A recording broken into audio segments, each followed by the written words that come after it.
class is challenging and quite difficult. There were times that I experienced loss of internet connection, and also I'm having difficulty in solving some problems. But in order to cope up with it, I practice solving many problems until I'm used to it, and also I solve my problem sets repeatedly. I rewatch our online discussions, and most importantly, I manage my time efficiently to finish my activities on time.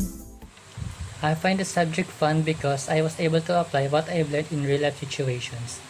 Regarding the challenges, I always find math-related subjects challenging, but with the help of our teacher, I was able to understand the topics. So yun, let's start sa experience ko in learning differential equations online.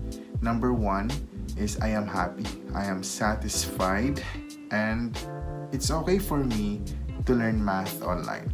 Why? Because the modules are good. The modules are simple, short, direct to the point, and comprehensive. Differential equation. Differential equation, first time ko siyang marinig, parang sobrang hirap agad. Lalo na nung nalaman namin na ang professor is si Engineer Philbert Castañeda.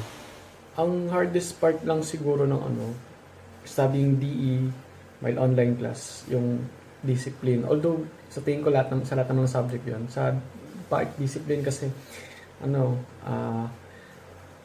hindi pwedeng, nakahiga ka lang. Ang sarap kasi humiga sa bahay, diba? Ang daming distraction. Kumpara sa, nasa classroom ka, nakaupo ka, diba? Face to face. Talaga yun, andun yung focus. Kaya... Studying DE during a pandemic is genuinely a challenge because aside from the slow internet connection and the fact that I get easily distracted, plenty of people live in our house, so it's kind of noisy, therefore I can't focus on studying. That's why I always study late at night to avoid distraction and noise, and that's how I cope up with these challenges. So, thank you sir for being dedicated sa teaching, being passionate sa learnings namin, sa bands, tawanan, kulitan, moments, and sa vibes. Sir Phil, sobrang solid mo po. Thank you sir. Sana ngayong finals, mapasa. Yun lang.